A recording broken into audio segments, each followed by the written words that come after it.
que nosotras como mujeres podíamos lograrlo todo. Ella incursionó en un ámbito patriarcal de aquel entonces y que nosotras como mujeres seguimos enfrentando ahora, pero ella nos dio la fuerza y nos dio como el valor de hacer respetar los derechos de las mujeres. Ella fue pionera en crear en las lectoras, en las mujeres lectoras, temas como política, cultura, también la literatura, y eso que nosotras como mujeres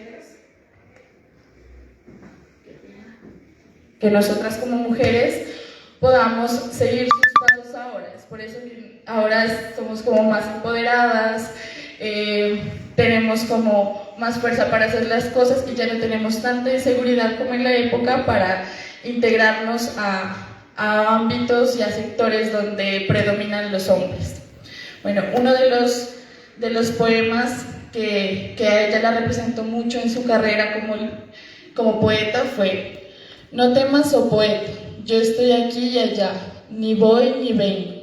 Cierra los ojos al bullicio externo, replégate en ti misma y ahí me encontrarás. Yo, inagotable manantial de lo bello, yo, inspiración sublime del artista. Yo, poesía eterna, siempre he sido quien soy y soy Dios mismo.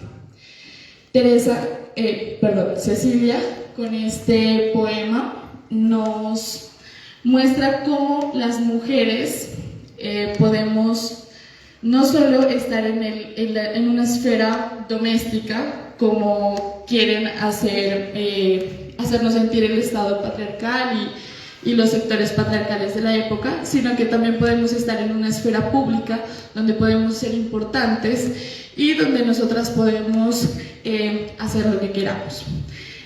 Bueno, espero les haya gustado este pedacito de la literatura femenina.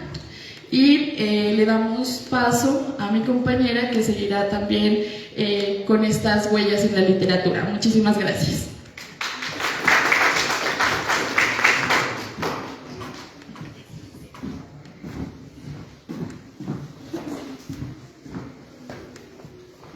Buenos días, mi nombre es María Amelia Melarvales, soy estudiante de Física de la Universidad de Nariño y el día de hoy les traeré el autor destacado, Juan Álvarez Garzón, y su obra representativa, Gritaba la noche.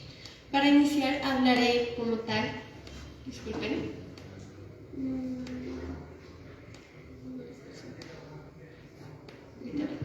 Juan Álvarez Garzón fue un poeta, un periodista, un escritor y un profesor nariñense, oriundo de la ciudad de Túquerres, nacido en el año de 1898, de ideas liberales, en una época donde aquí en Colombia se regía por el régimen de Rojas Pinilla. Para entrar en mayor contexto, les explicaré que Rojas Pinilla pertenecía a un bando conservador en una época donde aún habían conflictos, tanto contra conservadores contra liberales.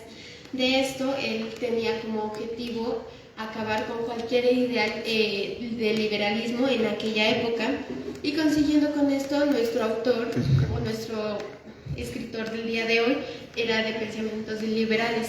Admiraba al escuadrón suicida, que tenía como tal el fin de oprimir el régimen militar de aquel tiempo, y a ellos les dedica un soneto llamado Suicidas por la Paz, que fue publicado por La Voz de Ipiales, generando cierta controversia en aquella época.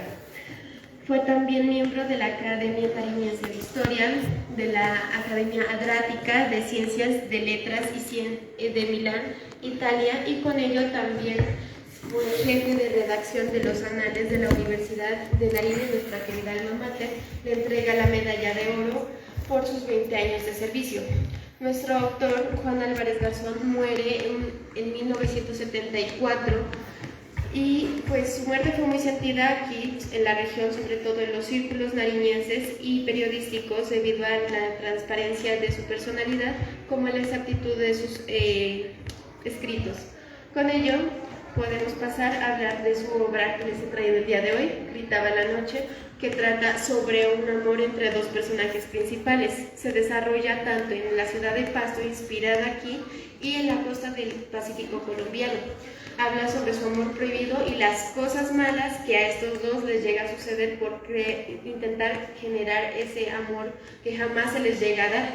Con ello, Anita, nuestra protagonista principal, la encierran en un convento porque no era propio de alguien de estrato alto estuviera con alguien de más que un simple soldado. La encierran, ella logra escapar para poderse fugar y ser feliz con su amor. Esto jamás llegaría a suceder, ya que ella es engañada y violada. Con ello también la obligan a casarse con un hombre alcohólico que se la lleva a la costa pacífica. Ella mira todas las circunstancias que vive la gente de aquel tiempo y lo que se tiene que someter, cosa que hasta el día de hoy no ha variado mucho. Con ello, ella es maltratada, golpeada, humillada, denigrada, pierde toda la dignidad que alguna vez tuvo de mujer, y esto no cesaría hasta que el hombre muere de un exceso de alcohol. Ella logra ser libre y finalmente volver a su tierra natal, en donde ella relata su historia y por fin puede morir de un ataque cardíaco. Con todo esto dicho, el autor plasma ciertos eventos muy dramáticos, muy trágicos en la obra que yo, desde mi punto de vista, les mostraré el día de hoy. Iniciando, vamos a hablar de la protagonista, Anita Satelli, que fue una mujer que de alguna u otra forma fue fuerte, luchó por su ideal de mujer, independientemente de las circunstancias en las que se encontraba y hasta el final de sus tiempos. Con ello, también merece ser reivindicada y conmemorada como la mujer que siempre intentó conseguir lo que ella quiso, y ponerlo en comparación con lo que sucede actualmente. Hay muchas mujeres que tienen que atravesar muchas situaciones difíciles para lograr sus objetivos. Otra situación que también se representa en las mujeres es el maltrato y el matoneo que siguen recibiendo, el machismo que aún en nuestras regiones, a pesar de haber habido un avance significativo a través de los años, sigue sucediendo y parece tan irreal que aún sigue que esto pase, pero pues nos recuerda que si hemos avanzado a lo largo de la historia, falta mucho para que podamos llegar a un plan ideal a futuro. Segunda opción, el segundo acontecimiento es en cuanto a las carencias de la costa pacífica. Con ello voy a hablar en cuanto a una comparación de un libro también de autora colombiana que destaca todo esto, llamado La perra de Pilar Quintana. Es un libro muy corto y muy puntual, el cual no quiero hacer énfasis porque no es el ideal de esta charla, pero sí voy a hablar una breve hipnosis para que ustedes logren entrar como en entender el espacio y el tiempo en el que se desarrolla esta obra. Y cito textualmente: en la costa del Pacífico colombiano, lejos de la idílica postal, vive Damaris junto a su marido Rogelio. En este rincón del planeta, la vida no conoce seguridad y los sueños conviven con las más cruentas pesadillas. Todos se encuentran cercados, tanto por el paisaje sobrecogedor como por los convulsos horizontes internos. En La perra de Pilar Quintana hila con la extraordinaria maestría de la naturaleza humana junto con el caos del universo. Es una novela llena de incógnitas sobre los deseos incumplidos, la culpa y los lugares donde aún circula el amor. Sobre todo, esta última frase, donde aún circula el amor, resuena muchísimo, y es aquí donde quiero entrar en comparación con la obra que yo les he traído el día de hoy. ¿Y por qué me refiero a esto? Porque la costa pacífica colombiana es uno de los lugares donde hemos visto que se genera el mayor descontento. Son dos obras principalmente que son brutales, que lo revuelven todo por dentro y además nos demuestra cómo un sentimiento tan bello como el amor, si no se dan los contextos más favorables, puede causar hechos y circunstancias tan irreales y tan poco convencionales para los que lo viven. Y ojo, cuando me refiero que estas dos obras son brutales, no me estoy refiriendo con el término coloquial que normalmente lo utilizamos, que es algo cuando decimos esto está brutal, esto está muy chévere o muy genial. No. Me refiero a que son dos obras muy duras, muy tensas, que realmente nos transportan a escenarios muy diferentes, muy sacados de nuestra realidad, y es aquí donde empieza a hablar del Pacífico nariñense, que son las regiones del país donde el Estado ha olvidado y otras regiones del país también. Y nosotros como colombianos les quedamos a deber muchísimo, porque además de ser difícil, las condiciones geográficas de esos lugares donde viven las personas hacen que la vida sea más difícil de lo que por sí ya es. Y aquí es donde entran los libros como una herramienta para transportarnos a esos escenarios tan irreales, generarnos todo tipo de emociones. Y entre una de ellas, la principal, es la empatía, que es la capacidad de entender y comprender los sentimientos ajenos de realidades que no sean ajenas, porque nos recuerdan que pues, si nuestra vida fue sencilla, no significa que la vida de todos lo fue. Y es aquí como entra como herramienta didáctica los libros para recordarnos que no podemos olvidar esa capacidad de empatizar con los demás, y pues con ello el fin de las novelas es ese, generar esa empatía y esa con realidades ajenas. Con todo esto dicho, podemos concluir que los libros nos transportan a esas realidades y se genera aquí una gran invitación a leer todos nuestros autores nariñenses que han escrito obras muy reconocidas que nos llevan tanto a diferentes emociones y a la reflexión, y con ello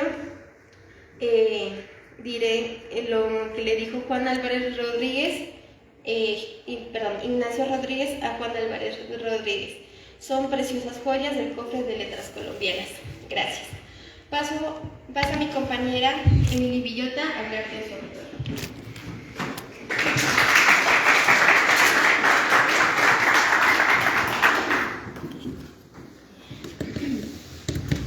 Bueno, muy buenos días para todos. Mi nombre es Emily Villota, soy estudiante del programa de licenciatura en lenguas extranjeras de la Universidad de Nariño, y en esta ocasión hablaremos sobre la década de los 70.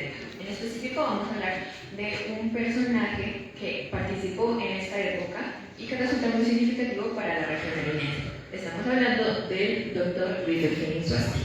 Bueno, sus aportes que son los frutos de todos los estudios, llevaron al doctor Insuasti a participar en un proyecto de educación media. Y este proyecto creó la institución denominada INEM, que creo que muchos de los presentes aquí podemos decir que conocemos muy bien esta institución, ya que es muy representativa de nuestra región. Bueno, esta institución se llevó a cabo bajo la iniciativa del entonces presidente, el doctor Carlos Gerardo Restrepo. ¿Qué pasa? Esta institución, la creación de este proyecto, resultó muy significativa para el desarrollo de la población en nuestra región. Esta institución tenía la finalidad de formar individuos para llevarlos a acceder a la educación superior, claro está, al igual de brindarles las herramientas necesarias para que ellos puedan integrarse a la vida laboral. Parte de los pensamientos del doctor Insuasti están reflejados en la siguiente frase: autonomía significa que uno puede fijar, y en realidad fija, sus propias normas, y que puede elegir por sí mismo las normas que va a respetar. En otras palabras, la autonomía se refiere a la capacidad de una persona para elegir lo que es valioso para ella, es decir, para realizar elecciones en sintonía con su autorrealización. El doctor Luis Delfín Insuasti era particularmente conocido por su fe y por el amor hacia las personas. Es debido a estas creencias que el doctor Luis Insuasti pide que su aporte pedagógico a la creación de esta institución sea recompensado en este caso con la creación, la fundación y la apertura también de la primera sede de la misma institución INEM en nuestra ciudad de Pasto. El periodista Pablo Emilio Bando menciona que la presencia de esta comunidad educativa se vivió desde los años 1973 y que estaban compuestos principalmente por muchachos que buscaban más que todo verdaderas oportunidades para ingresar a la vida laboral, ya que en ese momento no existían muchas oportunidades exactamente para eso. Bueno, del amor exactamente por este pueblo tan bonito y del talento de este mismo pueblo, que estoy segura de que muchos talentos aquí están representados, es donde el periodista, como ya lo mencioné antes, Pablo Emilio Bando, menciona y describe cómo de la mano de estos muchachos que ahora ya contaban con las herramientas exactamente para desarrollar dicha vida laboral, la vida económica del pueblo colombiano, del pueblo nariñense en este caso particularmente, empezó a despegar. Bueno, los valores que se incluyeron en el desarrollo de esta institución pueden ser narrados a lo largo de toda la vida del doctor Luis Delfín Insuasti.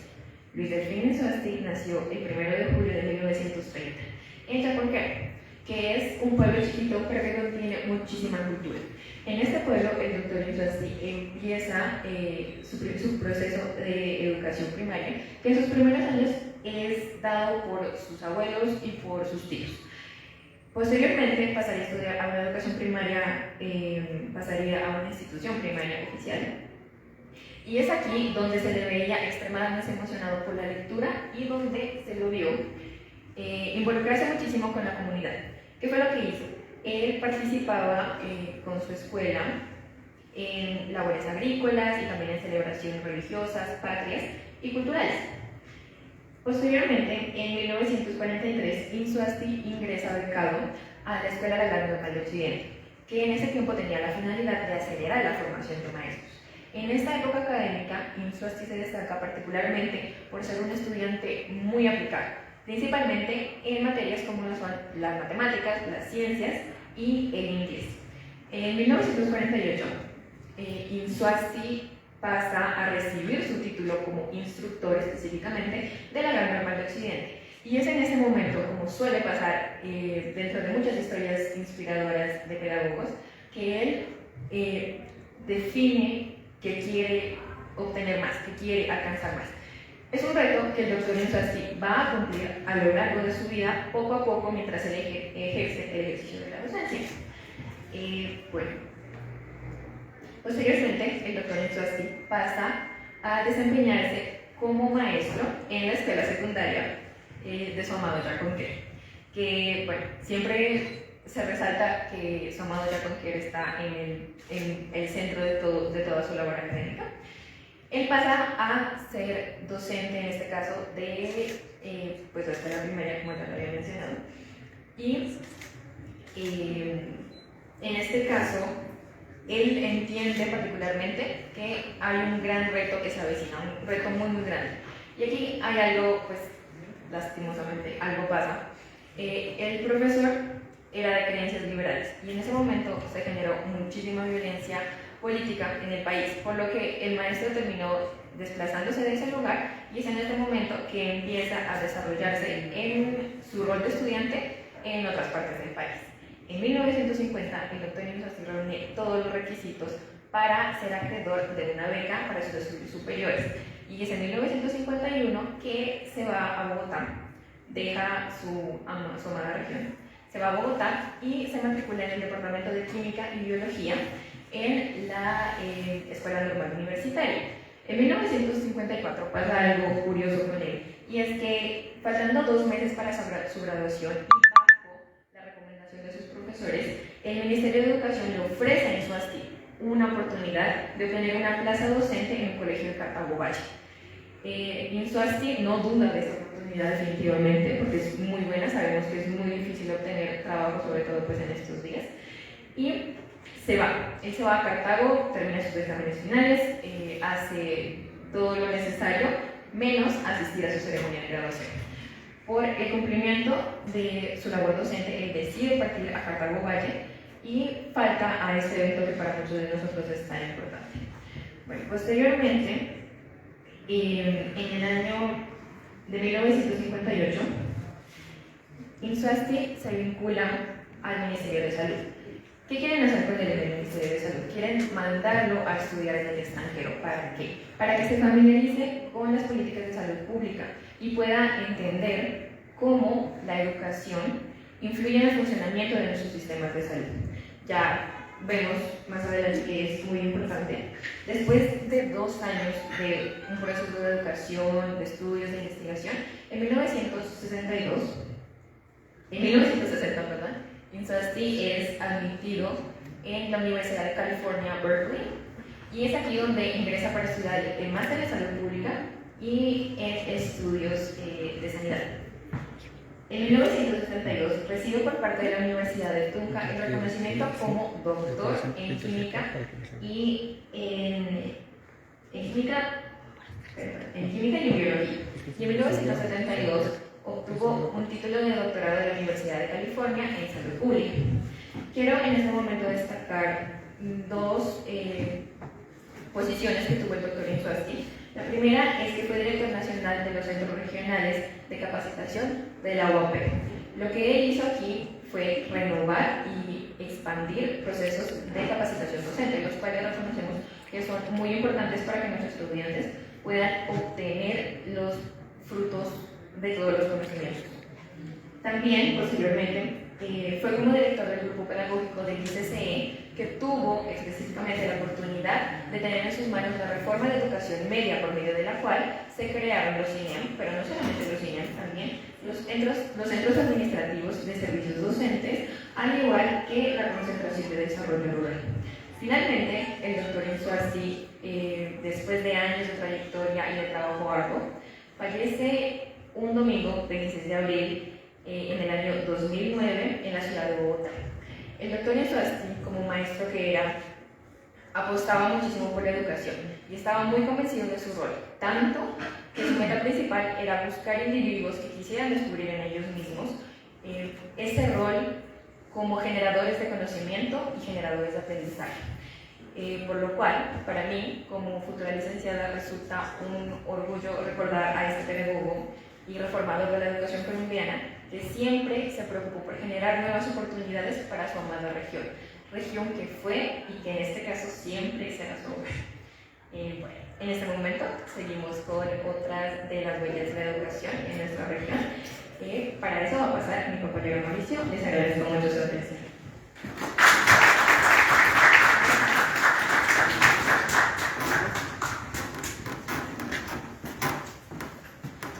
Hola, buenos días. Mi nombre es Mauricio Montezuma, soy estudiante de licenciatura en Lengua Castellana y Literatura. Hoy quiero hablarles de un personaje ilustre cuyo paso por la universidad ha sido recordado hasta estos días y queremos rendirle un homenaje en este proceso de huellas, y es Silvio Sánchez Fajardo. Bueno, en 1950 nace Silvio Sánchez Fajardo en Pueblo Putumayo. No es exactamente nacido en Nariño, pero pues, sus padres eran nariñenses y es por esta razón que pasa la mayor parte de su vida aquí en Pasto. Ingresa a la normal en su juventud y aquí es donde empieza a tener sus primeros acercamientos a lo que es la escritura de poemas. Sus compañeros del colegio le pedían que escribiera poemas y cartas de amor para sus intereses y él aceptaba a cambio de un peso y también les pedía que por inspiración, para su inspiración, le regalaran una foto de la amada, ¿no? Bueno, imaginaremos que tendrá su colección de fotografías e inspiraciones de musas en una libreta de poemarios. Bueno, se gradúa como normalista en el 71 y luego empieza sus estudios en licenciatura en educación con especialidad en filosofía y letras en la Universidad de Nariño. Se gradúa aquí en el 76 y como fue un muy buen estudiante y también fue un buen monitor, ingresa a ejercer la misma docencia en el mismo programa y la universidad que le dio su título. Aquí empieza un largo recorrido de pedagogía y también de un pensamiento que se caracteriza por la ciudad, por la cultura y la universidad como los entes más importantes de nuestra sociedad. Silvio Sánchez Fajardo nos invitaba a leer todo lo que podemos encontrar a nuestro alrededor como textos, pero no textos entendidos como letras en libros, ni tampoco como si fueran definiciones de diccionarios, ¿no? Textos como si fueran contenedores de símbolos, llenos de caracteres y de aspectos, de rasgos, de pensamientos, miradas, gestos que podemos encontrar en nuestras personas y en la ciudad que habitamos. Esto también se puede encontrar en las calles, en los callejones y en todas las huellas de los lugares más recónditos de nuestra ciudad. En alguna ocasión nos invitaba a pensar que la palabra textos comparte la raíz latina con la palabra textil, dándonos a entender que los textos también pueden ser tejidos. unos tejidos que entrelazan a unos habitantes con otros y que nos unen con nuestra ciudad.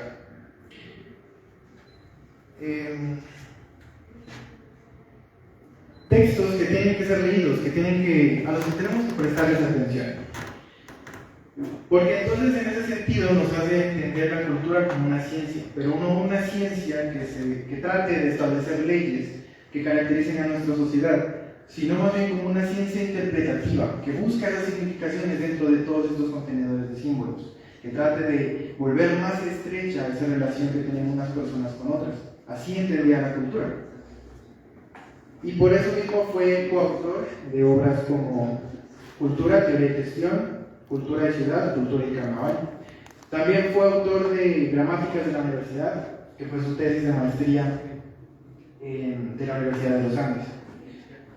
Así como también trabajos como Diálogos Incompletos, y ahora preguntemos a los recuerdos, pretextos para pensar la universidad y Conversaciones con la ciudad. Hablando de ciudad, otro de estos textos maravillosos que él decía que teníamos que prestar atención. La ciudad era entendida como una obra literaria, llena de personajes que juegan entre lo verbal y lo no verbal, entre lo dicho y lo no dicho. La ciudad entonces podía entenderse como una obra de teatro en la que todos somos personajes y todos cumplimos un papel, una secuencia. Por este pensamiento, perdón que me voy a compartirles una lectura. Así empieza una lectura silenciosa de Pasto de Silvio Sánchez Fajardo. El propósito es encontrar la ciudad en sus bordes.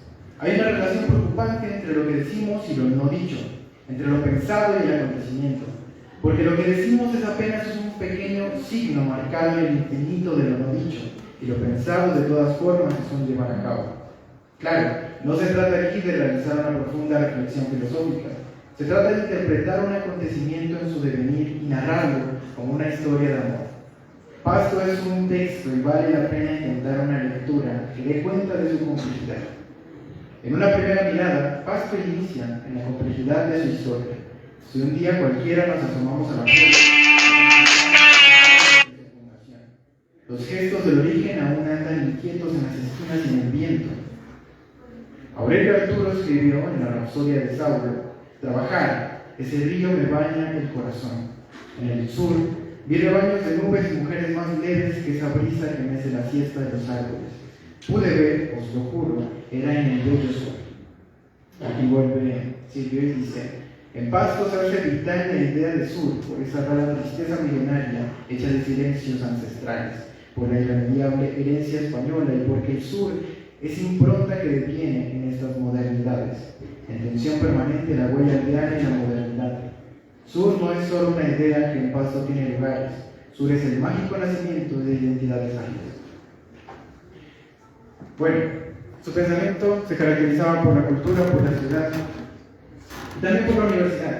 La universidad es entonces un ente muy importante, un punto de encuentro de los textos. Es aquel ente encargado de la conciliación de la ciudad y los que la habitamos. Decía que era, bueno, esto es ya un pensamiento que podemos compartir, es doloroso a veces que las personas que se forman aquí tratan de irse y de no volver. Él decía que esos puntos de encuentro son los que tiene que priorizar la universidad. Posibilitar la construcción del conocimiento, esto es brindar herramientas para que todos podamos crecer y desarrollarnos, pero con la condición de que ese conocimiento se quede aquí, de que lo podamos compartir entre nosotros, para que esos entretejidos se vuelvan cada vez más estrechos. Bueno, la universidad entonces debería ser entendida como una verdadera alma mater, una madre que nutre, una que se nutre de los hijos de los que alimenta también. Y bueno, para finalizar, hay que decir que su paso por la universidad fue resuena bastante hasta ahora en el recuerdo. No solo fue docente, sino que también fue coordinador de la maestría en literatura, fue vicerrector académico, secretario general y también fue rector en el periodo del 2008 al 2011, en el que lideró la construcción participativa del Plan de Desarrollo, cuyo nombre recordaremos que es Pensar la Universidad de la Región. Finalmente, en el 2011, muere y es el mismo año en el que también entrega el cargo de rector al siguiente. Sus últimas palabras como rector en la universidad son las siguientes: nunca he pensado que los caminos se hacen sin huellas, y el ser humano hace los mejores caminos a punto de pasar y pasar. Yo espero que haya pasado muchos caminos en esta alma mater que llevo en mi sangre y la cual la dejo para siempre. Finalmente, voy a hacer alusión a una de las frases más recordadas de Silvio Sánchez, que vale la pena jamás olvidar: mientras haya sueños, habrá vida. Bueno, continuaremos entonces con mi compañero David, quien nos va a hablar de otro ilustre ser que también ha tenido su paso por esta región, dejando huella en nuestra historia.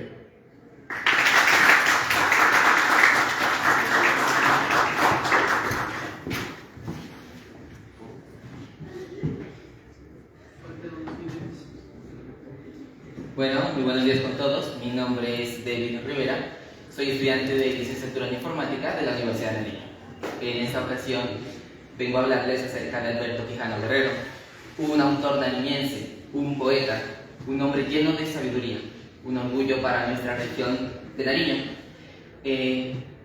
Alberto Quijano Guerrero nos enseña algo importante, que a pesar de que las cosas puedan tornarse difíciles, también los limitantes los ponemos nosotros. Alberto Quijano Guerrero es una parte representativa de nuestra región y nos tiene una frase muy bonita, el cual dice: quien edifica sueña, y sueña el que despierto siente, que el corazón se ilumina con los rosales líricos de un verso. Alberto Quijano Guerrero nació el 24 de noviembre de 1919, falleciendo a sus 76 años un 23 de diciembre de 1995. Si nos remontamos un poco a los inicios de la educación de Alberto Quijano Guerrero, fue una persona que estudió en el Colegio de la Inmaculada, en donde se forjó como ensayista y poeta. Muchos de estos artículos que él publicó se encuentran en la revista El Colegial. Si nosotros vamos a esta revista encontramos todo lo que él en su momento escribió, tanto sus poemas como sus ensayos. Ya avanzando un poco más en la vida de Alberto Quijano Guerrero, después de haber perdido su figura paterna, él trabaja como secretario del gobernador de Nariño. Posteriormente se vincula a la rama judicial, en donde es nombrado como primer secretario del Tribunal Superior Distrital de Pasto. Para 1953 y 1954, durante el gobierno de Gustavo Rojas Pinilla, trabaja con varios intelectuales de la época, lo que hace que él pueda publicar una revista llamada Amerindia, el cual en esta revista se publicaron diversos acontecimientos de la época, lo cual sufrió mucha censura. Como eran artículos y ensayos, los cuales iban para la crítica del gobierno y de toda la situación actual, algunos no lograron salir. Sin embargo, varios de estos están publicados en esta revista. Para 1959 aparece el poema La leyenda de los leones, el cual está dedicada a la ciudad de Pasto, y también a algunos autores, algunos personajes que son importantes para nuestra región, como lo es Agustín Agualón. En este entorno, Alberto Quijano Guerrero empieza a trabajar ya en la Universidad de Nariño, dirigiendo varias iniciativas administrativas, como lo es la publicación de la revista Meridiano, para 1967. El cual en esta revista tenemos una definición de lo que viene siendo el nombre meridiano, que no es fundamentalmente una definición, pero puede surgir un propósito. Meridiano no es una definición ni aspira a serlo, porque todo lo que se define necesariamente limita, sugiere, sí, muchos anhelos. Meridiano pretende ser el eco de esas preocupaciones de profesores y alumnos, siquiera en mínima parte con un criterio bien definido, que cada cual en la medida de sus posibilidades se sienta transformador del ambiente cultural en el que actúa y no un simple heredero de una mentalidad inmodificable. Meridiano nos invita a que podamos ser críticos ante lo que está sucediendo. También fue para profesores y para estudiantes, para que pudieran publicar todas sus críticas, todos sus ensayos que estaban apareciendo en el momento. Alberto Quijano Guerrero como lo mencioné anteriormente, tuvo su bachillerato en el Colegio de la Inmaculada, pero no tuvo una especialización como tal. Sin embargo, aparece la Universidad de Nariño, brindándole el título de doctor honoris causa de Filosofía y Letras, el cual ese título se le brinda a las personas que tienen aptitudes en una cierta rama y se dan a conocer frente a diferentes hechos que ocurren. Alberto Quijano Guerrero, al trabajar en la Universidad de Nariño, se consagra como docente. Es profesor titular, profesor hora cátedra, jefe de departamento, decano y también rector del alma mater nariñense. ¿Cómo podemos identificar? La Universidad de Nariño es como esa cuna de Alberto Quijano Guerrero. Para los años 2004, la biblioteca Alberto Quijano Guerrero recibe el nombre en conmemoración a este gran artista y también a sus 100 años. Recordarles que este fue un evento de Yachayhuachi y invitarlos a ustedes a que se acerquen a la biblioteca, que conozcan más sobre ella, las diferentes colecciones que se encuentran de diferentes saberes y también sobre todo la colección de autores nariñenses, en donde podemos encontrar diferentes obras y también darle esa relevancia a los autores nariñenses y que no mueran, que a pesar de que las personas ya no están, tienen un legado que debemos seguir trascendiendo por el tiempo. Muchas gracias.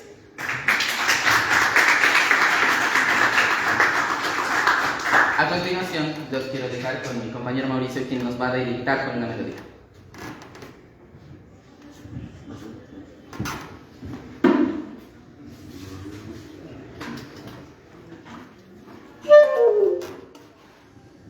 Bueno, ya para finalizar, es importante que recalquemos un par de cosas. Esto que hemos visto hoy de Yachayhuachi no es más que un acercamiento a todos los autores que han dejado marca, que han dejado huella en nuestra historia. Que es importante prestarles atención y que sirva como un primer acercamiento. También hay que denotar que no son solo autores quienes nos conmueven a través de sus letras, sino también quienes con sus composiciones, en este caso musicales, también conmueven nuestros corazones, que nos hacen mover el cuerpo y que nos acompañan desde el principio a fin de año. Como por ejemplo la ronda lírica. Al principio de esta presentación escucharon una canción que a lo mejor los llamó a que vengan, ¿no? Es el poder hipnótico que tienen las melodías y también las letras. La ronda lírica en el 57 empieza su agrupación, en el 67 graba un disco y tiene una particular relación importante con esta 15ª Feria del Libro. Pues Guillermo Edmundo Chávez, autor de Chambú, también es autor de su obra homónima, digamos, en esta canción de la ronda lírica, que es la que continúa. Con ustedes, esto pues fue de Yachayhuachi y esto es Chambú.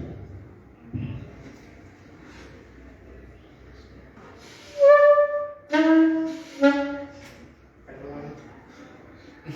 El tornillo, lo siento.